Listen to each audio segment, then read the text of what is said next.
Look, up in the sky. Is it a bird? Yes, it's a crow. It's the Crow.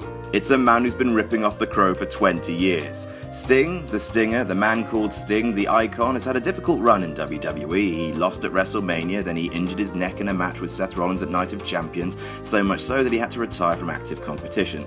Still, he's a Hall of Famer now, which he more than deserves, wearing a suit with the most ludicrous cuffs in the damn world. Now that his career is over, let's look back on some of the things Sting might have left out of his Hall of Fame speech. I'm Adam from WhatCulture.com, and here are 10 things WWE want you to forget about Sting.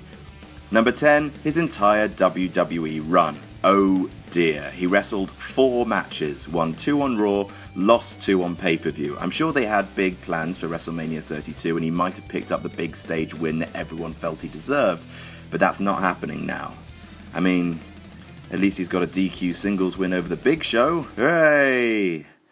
Oh god, moving on. Number 9, he was managed by Zeb Coulter. Here's something you may not know. Sting spent the first year or so of his career as a tag team wrestler, first in a stable called Power Team USA, then as one half of the Freedom Fighters, then as one half of the Blade Runners. His partner throughout all of these teams? Fellow rookie Jim Hellwig, aka the Ultimate Warrior. 2 face-painted legends starting their careers at the same time. But that's not something WWE want you to forget. No, that would be the fact that the Blade Runners were once managed by Dutch Mantel, aka Zeb, sneaking across our borders Coulter. Now that Zeb has gone all comically racist and such, it's an association that will never rear its head again on TV. Otherwise, the image of an old white guy painting his face to appear more white might suddenly seem a bit off colour. Number 8, he turned down WWE because he distrusted Vince. Before debuting in 2014, Sting was approached a number of times by Vince & Co. trying to tempt him over to the promised land. When his AOL Time Warner contract expired in 2002, in 2003 when a confrontation with Steve Austin was proposed, and he came incredibly close in 2011 for a dream match with Taker at WrestleMania 27.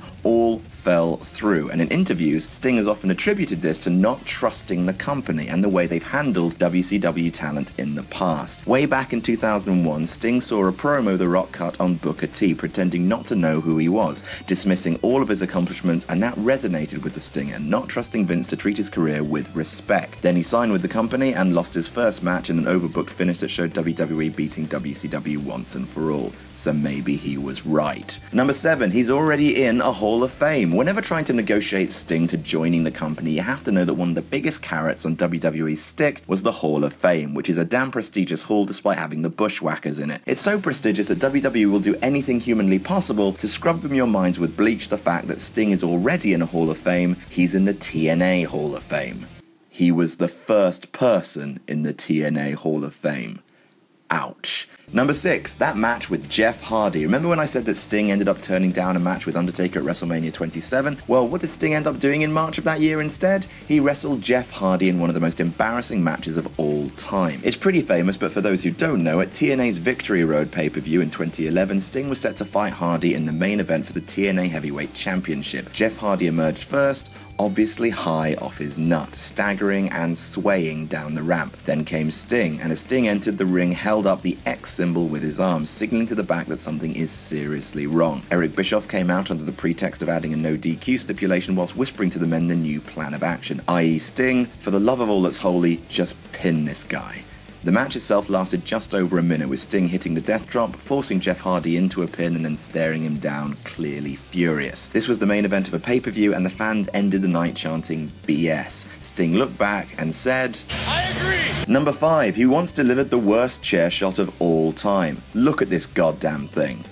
That's just the worst goddamn thing. Number 4, his failed heel turn. Sting's been a super babyface for most of his career, and his commitment to the business means that for the most part fans will try and meet him halfway on whatever crazy gimmick he's tasked to get over. But in 1999, the one thing fans wouldn't stomach was Sting turning heel. For the previous 3 years, Sting has been the power babyface to Hogan's ultimate heel at WCW, but at Full Brawl 1999, the roles were suddenly reversed, with crowds expected to cheer red and yellow Hogan and boo a cheating Sting. The fans wouldn't do it. The one thing Sting couldn't do, turns out, was get the fans to hate him. 2 months later, plans were aborted and he turned face yet again, and this small blip on his WCW main event career is best forgotten. Number 3, wrestling for TNA. But wait, you say, didn't Sting turn heel a couple of times in TNA? Well, WWE says, Sting never wrestled for TNA. But wait, you say, didn't he wrestle for that company for a full decade? Nope, says WWE, that never happened. But hang on, you say, he wrestled over 160 matches.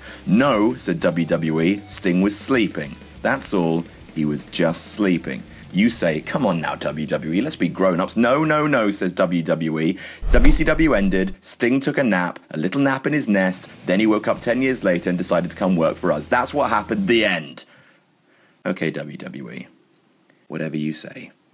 Number 2, he was using the Deathlock before Bret used the sharpshooter. Okay, well, neither man invented the move. It was originated by New Japan Pro Wrestling star Riki Choshu, but it was popularized in the West as the Scorpion Deathlock by Sting in the late 80s. Hart renamed it the sharpshooter when he began his first singles push in 1991. Pat Patterson asked him if he knew how to do one of those Scorpion Deathlocks, and he didn't, so a wrestler had to teach Hart how to do it. Now, you could argue that Bret does the move better, sinking in deeper and wrenching the legs more, but Sting was doing it first. But of course, with the move super over in Canada and a reliable part for Tyson Kidd, Natalya, and now Cesaro, it's unlikely WWE will concede the fact that Sting made it famous. And number 1, he's already wrestled The Undertaker.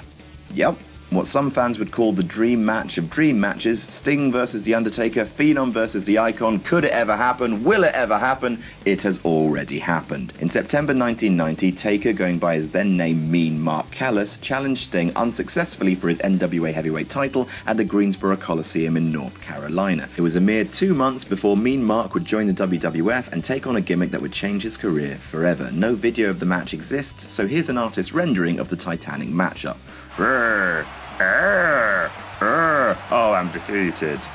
A true dream match. And that's our list. Did we miss any out? Tell us about it in the comments, and don't forget to like, share, and subscribe. You can even follow me on Twitter. Here, I'm Adam from WhatCulture.com, and I'll see you soon.